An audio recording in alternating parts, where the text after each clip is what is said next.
and today we are discussing process maturity and operational strength.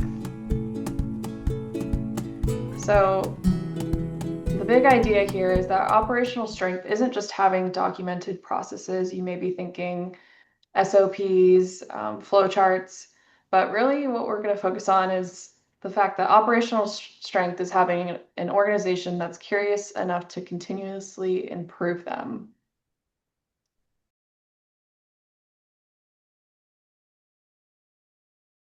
Hey everyone, welcome back to another episode of Journey to an ESOP and Beyond. I am your co-host today, Makenzie Ragland, throwing out my new official legal last name.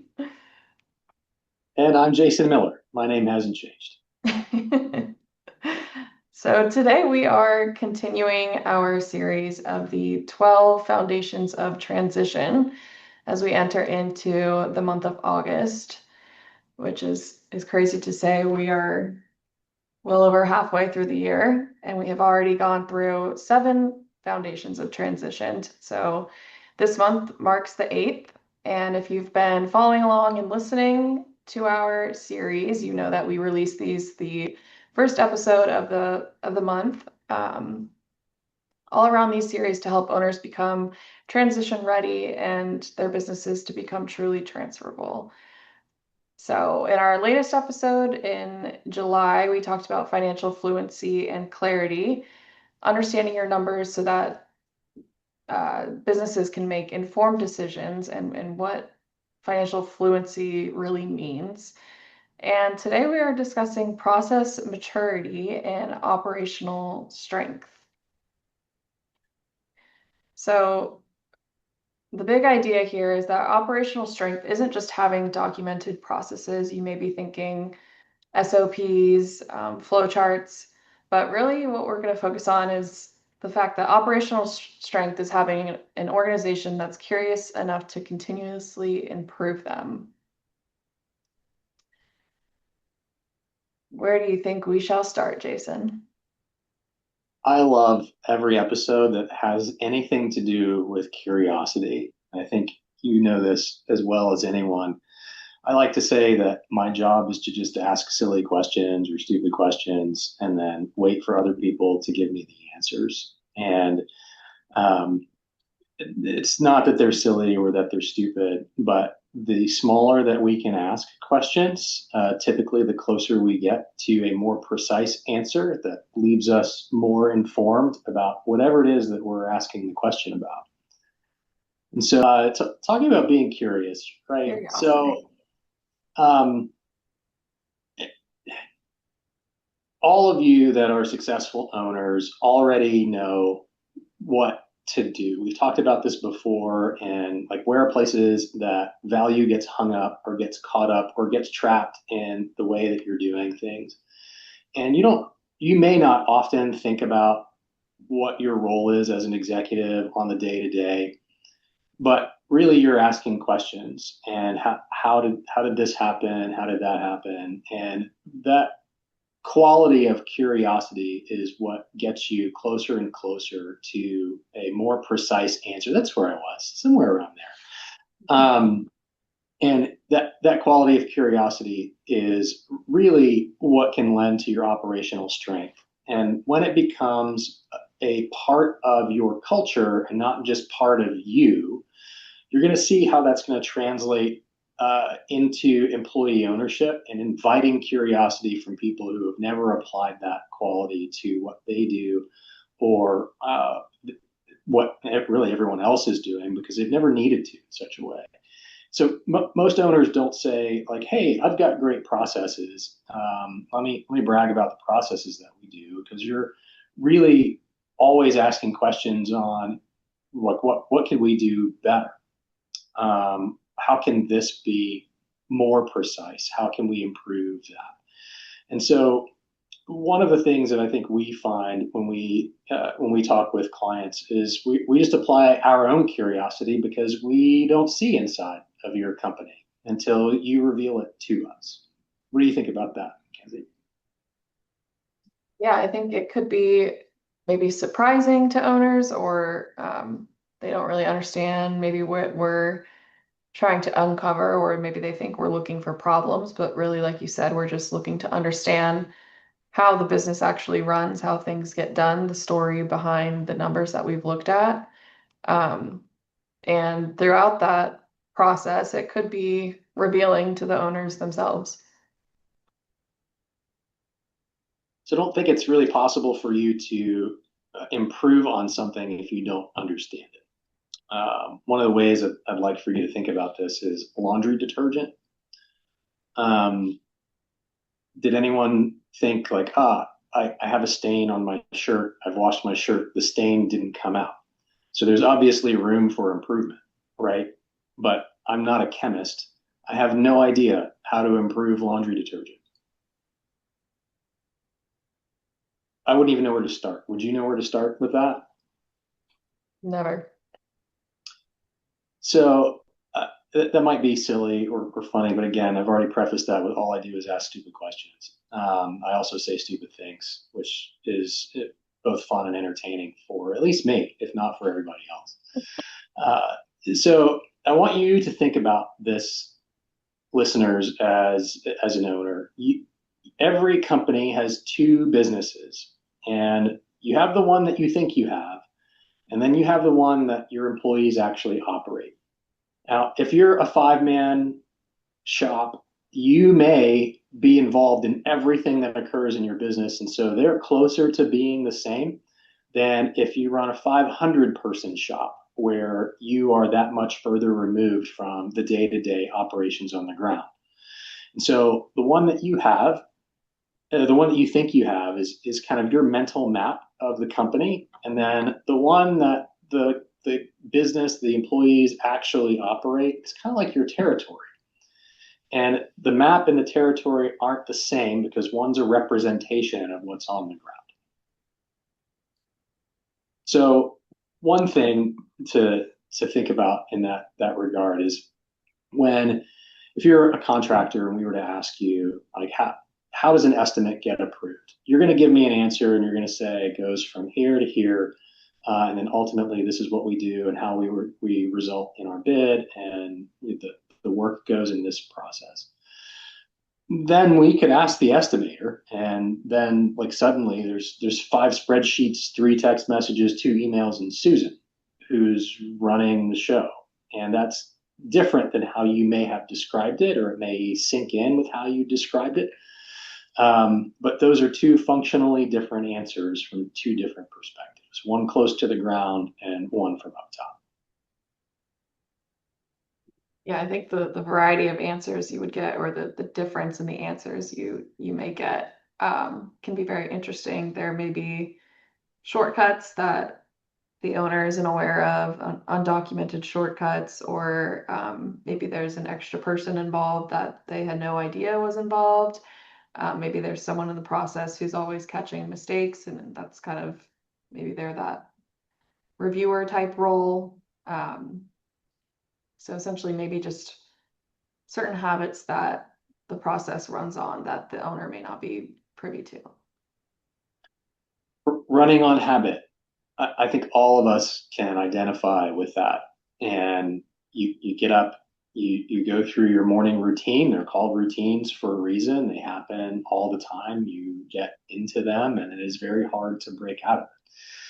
Or you develop a new habit, whether it's a good one or a bad one, over a period of repeated exposure. And if there's anything within a business, you are producing a product or applying a service, you're repeating that process. You are going to develop habits. Habits in and of themselves are not good or bad, but they are habits that really kind of warrant further investigation.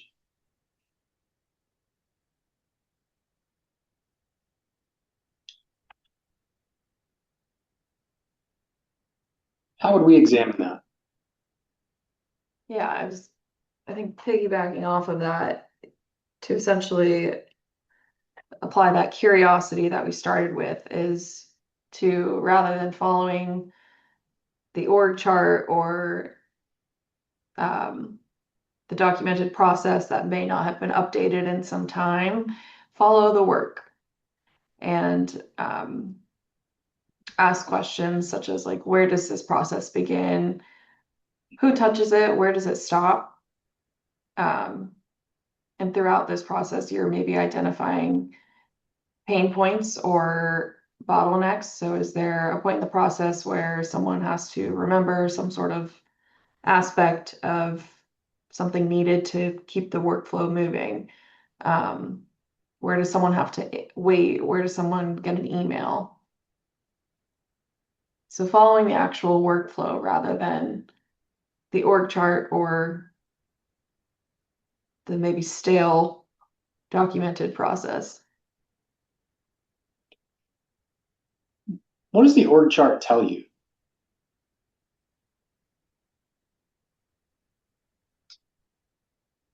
I'd say it tells you just the hierarchy or the channel from which something moves from maybe a certain level upwards through the chain to get approved at a certain level, different departments and how they're somewhat integrated or how they eventually flow and connect at the top. I think that the approval part is where I was going. So your org chart kind of tells you who has the authority to approve whatever the process is, or the problem, or the challenge, or whatever it is. You have a hierarchy of approvals and authority. But you're touching on something that is much more granular, which is that workflow. Because not everybody higher up on the org chart, again, gets to see what's closer to the ground and what's really happening. And you ask really great questions on, well, how granular do we need to be, and where are things getting caught up? And you know, are we seeing things get interrupted? Is it an approval issue? Are there too many layers? Do people not have enough authority? How does one unit hand things off to another unit? How long are they waiting? And you find that out if you just follow one customer from the beginning of their experience with you and your organization all the way through to the end of their buying and receiving process, if you're producing something, shipping something, or building something, or for your service, like the services that we provide, from a definitive beginning to a definitive end of a certain engagement. And if you are curious about every interaction that your client has with you and what you have to go through between those steps, then it's going to uncover enormous value for you.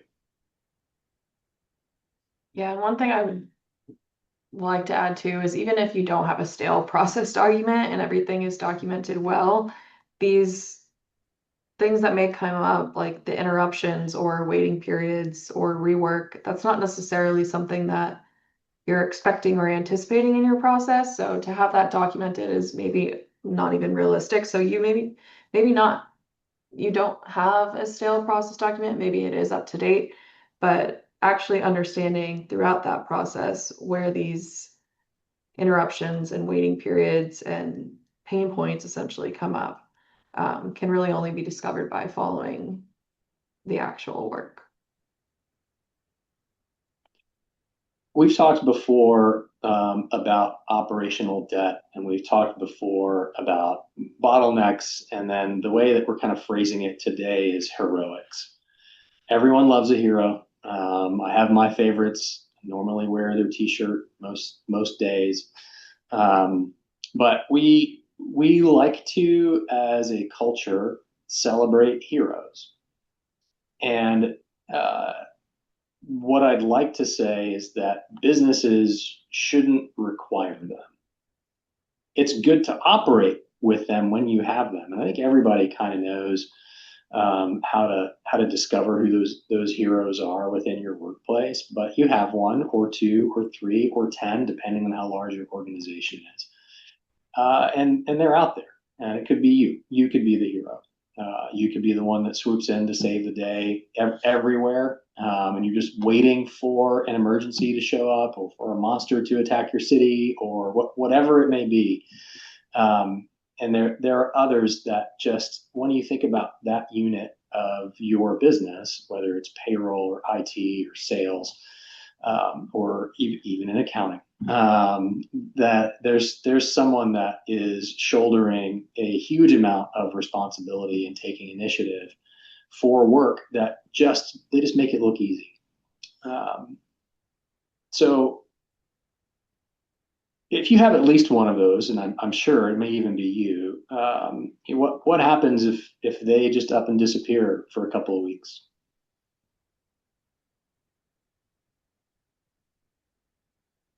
If your answer is silence, that is that could be the problem, or that is the uncovering there. And we've asked this question of you owners and have helped you in our previous foundations to think through, like, can you detach from the day-to-day operations? Do you know when it's ready, when your company is ready to transition because it doesn't fully rely on you? Now we're just asking you to ask that same question at a deeper level, and who else is there within the organization, within your company, that you'd have a similar problem if you were both out during the same couple of weeks or the same week or any week. Could you step in? Could someone else step in? Do the processes help bear the burden? And it's not, again, that those people who are incredibly capable are the problem, but having the knowledge of how this works, whatever they own, whatever they're responsible for, is still trapping knowledge inside that individual. Just like we said earlier that it could be trapped in you at a higher level or at all levels that you end up touching, it gets pushed further down inside the organization.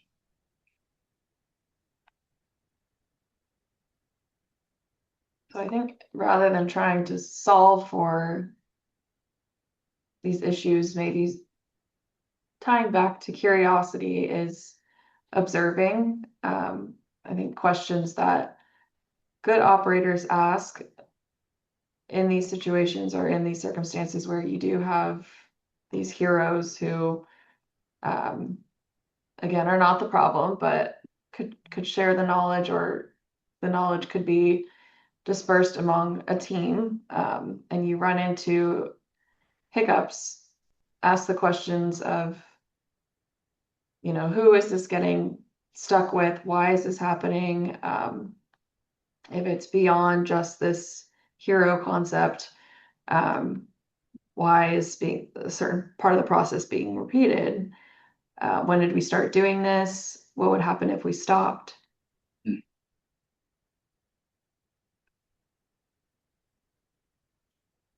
Those can be challenging questions.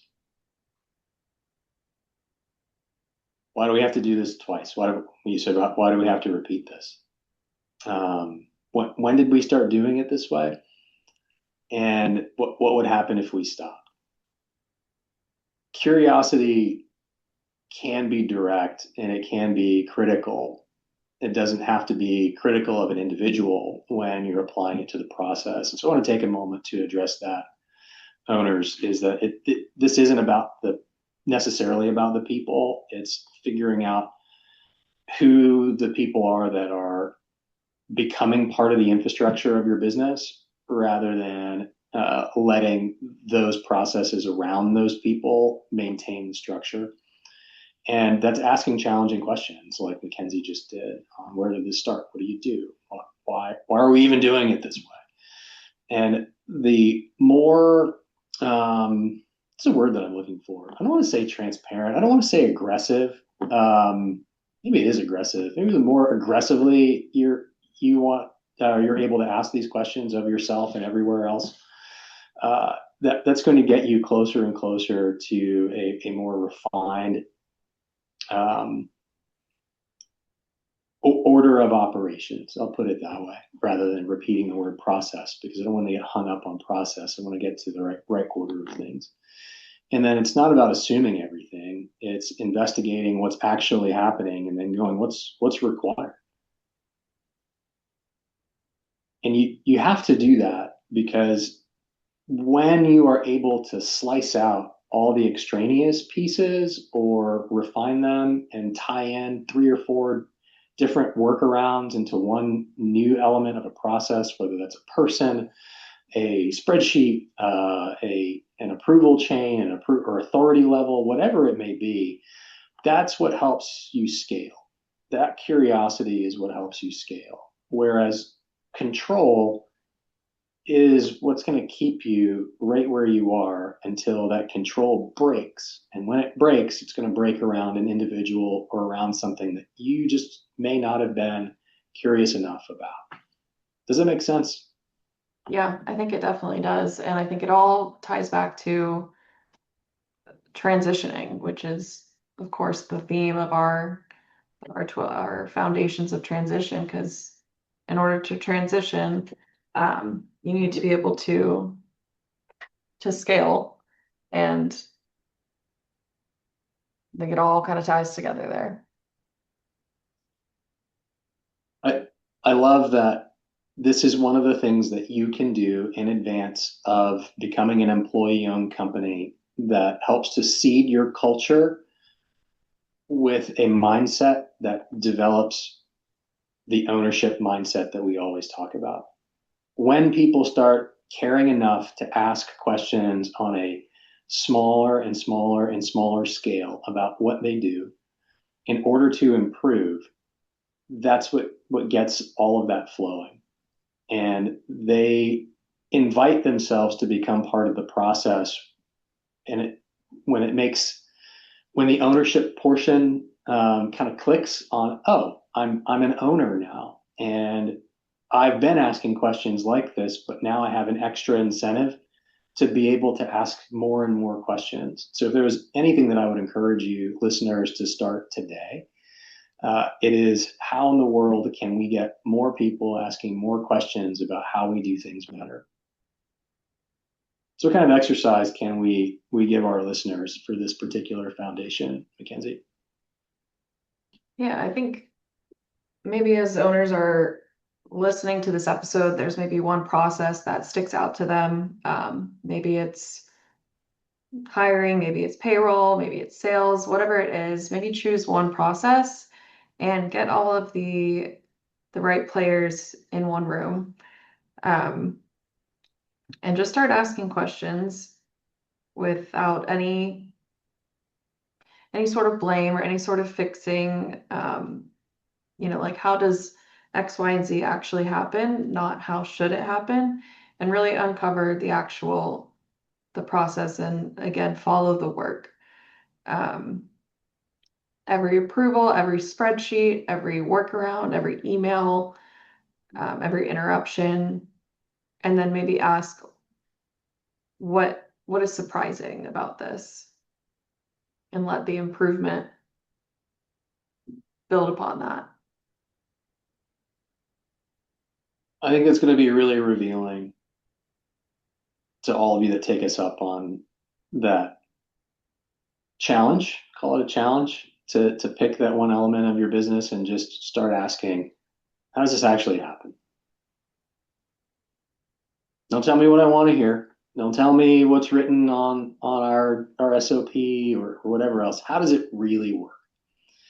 And when you get to the number of emails around a certain thing, or how long an approval sits in somebody's inbox, or how many improvements are made to a document using sticky notes, I think some of you will be surprised. And I hope that some of you are pleased by the answers. And this is great. This is as good as it could be so far.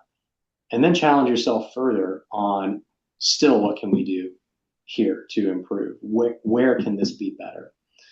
And it's just a natural extension, again, of your curiosity as a successful business owner on what you have done so far, but making it intentional. And the further in within the organization that you are able to pull in to do that, then you're again inviting more employees into the thinking space about, how do we just get better? How do we just get stronger? And it's we rather than me.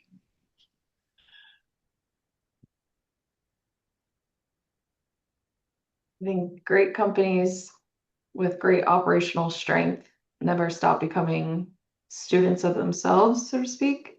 and always staying curious and wanting to continuously improve, because I think we all know there's always going to be change. Businesses change, people change, technology changes, um, customers change. And so with that, operations have to change too.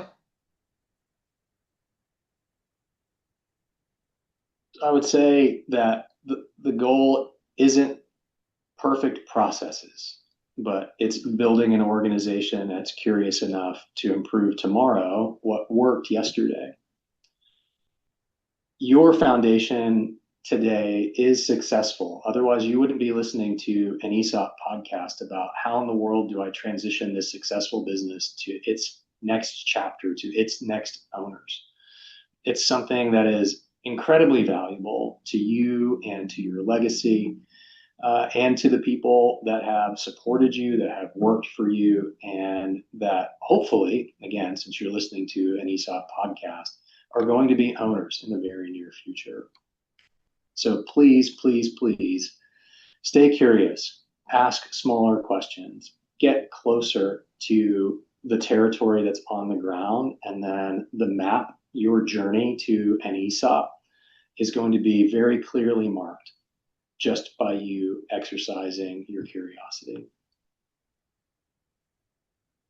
Well, listeners, thank you for joining us today. And if this is your first hearing of the foundations of transition, we encourage you to go back and listen to the first 7 foundations, and then follow us along as we get through the rest of the 12. So thank you for listening, and we hope to have you back on soon.